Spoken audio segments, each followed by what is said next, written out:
बोलिए भारत माता की, भारत माता की।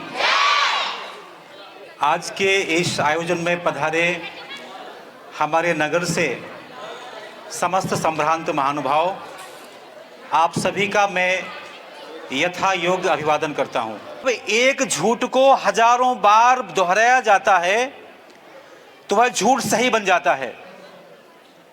हमारे बच्चों से कोई प्रश्न पूछे कि भारत के संविधान का निर्माता कौन? What the answer?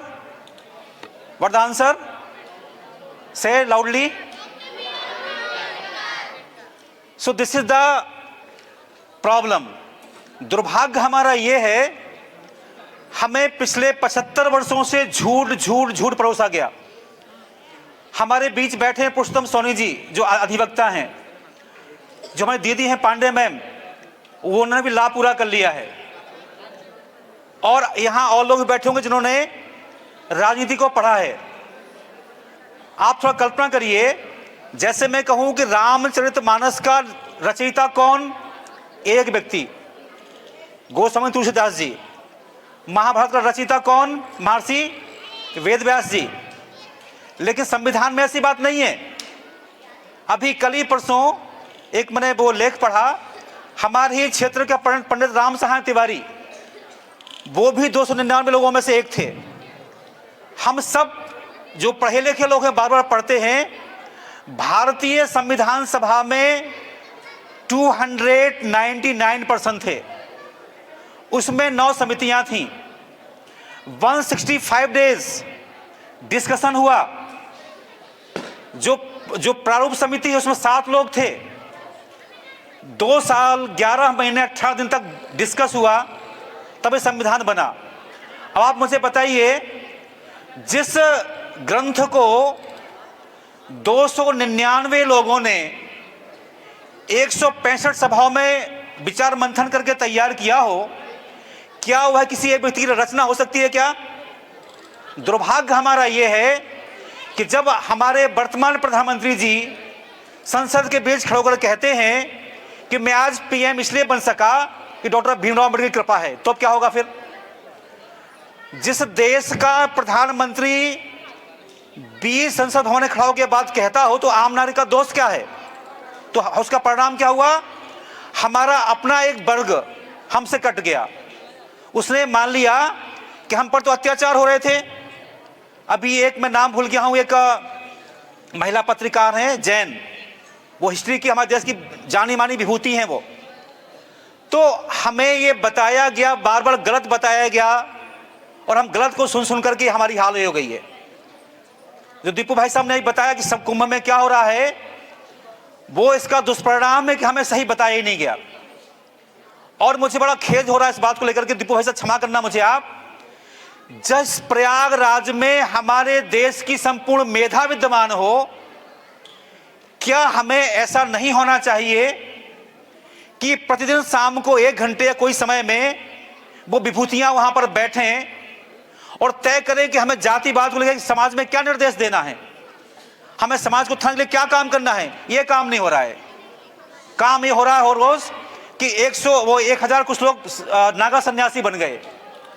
मुझे माफ करिएगा आप, काश इस देश में 10 लाख सन्यासी हैं, नागा सन्यासी। उन्हें निर्देशित किया गया होता कि आपको हिमालय की कंदराओं में नहीं जाना है, आपको जाना है हर एक गांव में।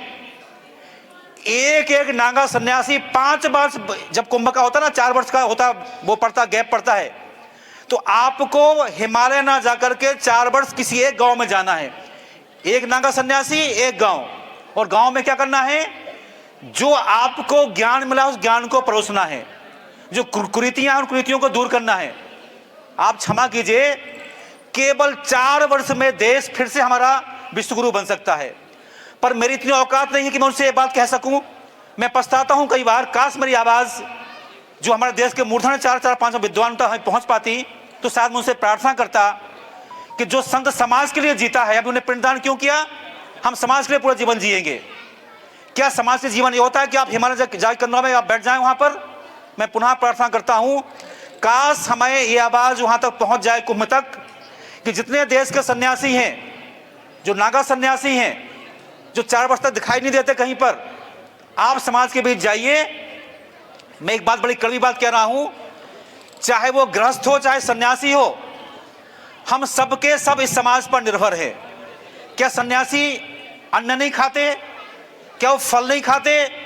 यदि एक लंगोटी पहन जब समाज से नहीं मिलती उनको, तो जो समाज आपका भरण पोषण कर रहा है, यह आपका कर्तव्य है, समाज की आप जिम्मेवारी निभाएं। यदि कहीं कोई भ्रांतियां हैं, उन भ्रांतियों को दूर करें। आप कल्पना करिए, यदि मेरे घर में मैं कोई ऐसा जाति से हूं जिसे लोग अच्छा नहीं मानते या जिसे नीचा मानते, और एक सन्यासी मेरे घर में खाना खाने आ जाए, मेरा उद्धार ना हो जाएगा? तो ऐसी बहुत सारी बातें हैं जो आज कहने की हैं। मैं तो इतना ही कहना चाहता हूं आज कि जो हमारे नगर के विभिन्न संभ्रांत महानुभाव यहाँ आज पधारे हैं, समय समय पर पधारते रहते हैं, मैं बड़ी विनम्रतापूर्वक ये प्रार्थना करता हूँ आप सबसे कि तक्षशिला सीनियर सेकेंडरी स्कूल आप सबका अपना स्कूल है, इसमें मार्गदर्शन करना आप सबकी जिम्मेवारी है। साधना दीदी, श्रद्धेय पटरिया जी, पीछे मामा जी और अन्य लोग जो शासकीय सेवा से निवृत्त हो गए हैं पर जीवन की सेवा से निवृत्त नहीं हुए हैं, मैं खुला आमंत्रण देता हूं आप सबको, जब आपका मन करे, आप प्रार्थना करता हूं आप यहां आइए, 1 घंटा बिताइए, कोई कमी उस कमी को बताइए, हम कैसे दूर करेंगे। तो ये जो बच्चे नन्हे मुन्ने बच्चे हैं, हम उस वक्त इनको अच्छा नागरिक देश का बना पाएं। आज आप सब लोग यहाँ पधारे, मैं आप सबके प्रति अपना आभार व्यक्त करता हूँ। हमेशा ऐसे आते रहे। मेरे साथ लोग एक बार बोलेंगे, भारत माता की वंदे।